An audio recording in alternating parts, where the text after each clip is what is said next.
Chers amis internautes, bonjour, merci de nous retrouver. Nous sommes aujourd'hui à Lorient pour visiter avec vous l'usine Arcoa. Pour nous en parler, Philippe Guglielmetti, le directeur d'Arcoa. Bonjour Philippe. Bonjour Pierre. Alors, une nouvelle usine, vous êtes ici depuis combien de temps? On a ouvert l'usine ici en avril 2009. Pourquoi ce changement? En fait, on était installé auparavant en Normandie dans un chantier dont la hauteur était limitée à 5,50 m sous crochet et qui ne nous permettait pas de construire les bateaux de 52 pieds, de 60 pieds, de 62 pieds que l'on construit ici. Donc il était nécessaire de bouger sur un site industriel adapté à cette nouvelle taille de bateau. Et on a choisi Lorient parce qu'à Lorient, il y avait des outils de mise à l'eau tels ceux que l'on a vus à l'extérieur, qui permettaient, sans investir, de mutualiser cette fonction de mise à l'eau. Et il y avait de l'espace disponible pour faire ce bâtiment qui est sorti de terre en moins d'1 an. Donc c'est vraiment un bâtiment que vous avez créé en fonction de vos besoins? C'est un bâtiment qui est tout à fait adapté à ce que fait Arcoa aujourd'hui, c'est-à-dire des bateaux entre 15 et 20 mètres, et qui nous permet éventuellement de monter plus grand si demain le marché nous le demande. Alors Arcoa est reconnu pour sa qualité de fabrication.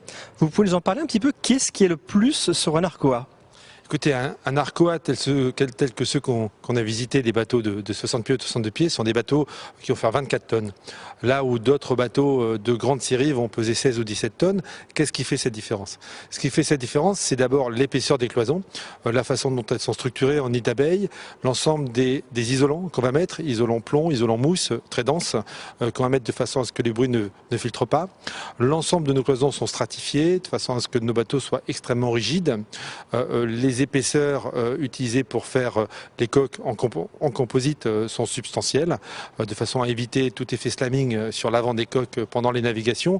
Arcoa, on fait des bateaux très costauds. On fait des bateaux qui vont durer longtemps et on fait des bateaux qui permettent de naviguer dans des mers difficiles en toute confiance par rapport à l'endroit dans lequel on se trouve, qui est finalement celui auquel on confie sa vie et celle de sa famille. Alors je crois que pour la peinture extérieure, vous avez aussi un petit secret. Alors sur les bateaux de 52 et de 60 pieds, on a abandonné le démoulage avec gel coat teinté qui, en termes de qualité, ne correspond plus à nos aspirations et à celles de nos clients. Et l'ensemble des bateaux sont carrossés, c'est-à-dire ils sont enduits à la main par des artisans dont c'est le métier, qui font ça très très bien. Et par-dessus, on met on met de la peinture all grip, qui est aujourd'hui ce qui se fait mieux dans le domaine. Et par-dessus la peinture all grip, on va remettre une couche de vernis spécial qui est polishable, c'est-à-dire qui va permettre de faire un entretien du bateau, qui va permettre de mettre les pare-battages sans les rayer et qui va assurer à la coque une longue vie dans toute sa splendeur et sa resplendissance, si on peut me permettre ce mot. Alors tout ça, c'est beaucoup de manœuvres, donc ça veut dire un coût élevé quand même à fabriquer. Le coût de fabrication d'un Arcoa est clairement plus élevé qu'un bateau de taille similaire, mais comme on le dit aux clients qui nous font cette remarque de temps en temps sur les salons, c'est pas parce qu'une Bentley est de la même taille qu'une Laguna qu'elle doit être au même prix. Donc nous, on en met, les clients en ont pour leur argent. J'ai un de mes clients qui est bien connu sur la place qui m'a dit: ce que j'aime dans un Arcoa, c'est ce côté un petit peu ancienne mode entre guillemets, mais toute la technologie qui se trouve à l'intérieur. Notamment, on en parlait, on a été parmi les premiers à mettre en place les IPS de Volvo. Aujourd'hui, on va être parmi les premiers en France à mettre 3 IPS 600 sur un Mystique 52. Alors Philippe, rappelez-nous, qu'est-ce qu'un IPS? Alors un IPS, c'est la motorisation développée par Volvo qui se caractérise par le fait qu'on est en mode traction. C'est-à-dire que les hélices sont dirigées vers l'avant et non plus vers l'arrière. À partir de là, on a des hélices qui travaillent en eau claire, non perturbées, et on va avoir un rendement qui va s'améliorer de l'ordre de 25%. Ce qui signifie qu'on va consommer 25% de moins, ce qui est bon pour l'écologie, ou on va pouvoir à consommation égale aller 25% plus vite. C'est ce qui est le cas de nos coques, par exemple sur les Mystique 44. Un Mystique 44 en ligne d'arbre qui va être un bateau très efficace entre 10 et 18 nœuds, va aller jusqu'à 30 nœuds, ce qui est largement suffisant pour le type de bateau, mais un Mystique 44 en IPS va aller jusqu'à 37 ou 38 nœuds. Donc on va avoir un bateau qui va aller beaucoup plus vite et qui, pour certains usages, certains clients qui veulent aller vite d'un point A à un point B, vont permettre une vitesse de pointe supérieure. Le deuxième point, c'est au niveau de la maniabilité dans les ports. Les lignes d'arbre, même si avec un propulseur d'étrave et un peu d'expérience, ça se place relativement bien, les IPS avec le joystick se placent encore plus facilement. Et il ne faut pas perdre de vue que nos clients sont des gens qui vont naviguer une fois par an, 15 jours, 3 semaines, un mois. Ce ne sont pas des gens qui sont des professionnels de la mer et qui vont naviguer tout le temps sans arrêt. Donc c'est pas mal de pouvoir leur apporter finalement cette facilité de navigation qui a rentré un bateau par grand vent en Z-Drive. C'est la difficulté que ça représente parfois de le placer comme il le faut. La même personne fait le même essai avec un IPS et le bateau va se placer merveilleusement facilement. Alors Philippe, vous parliez de la gestion du carburant à bord pour les moteurs, mais je crois que vous avez également une nouveauté sur la gestion électrique à bord.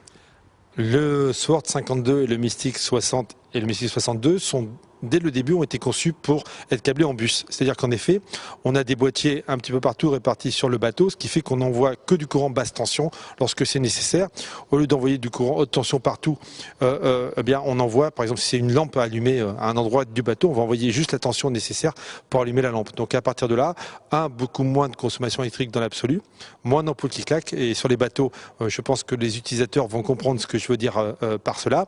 Et enfin, un bateau avec beaucoup moins de kilomètres de câbles, donc moins de risques de panne, moins de risques lorsqu'on fait la maintenance d'abîmer un câblage.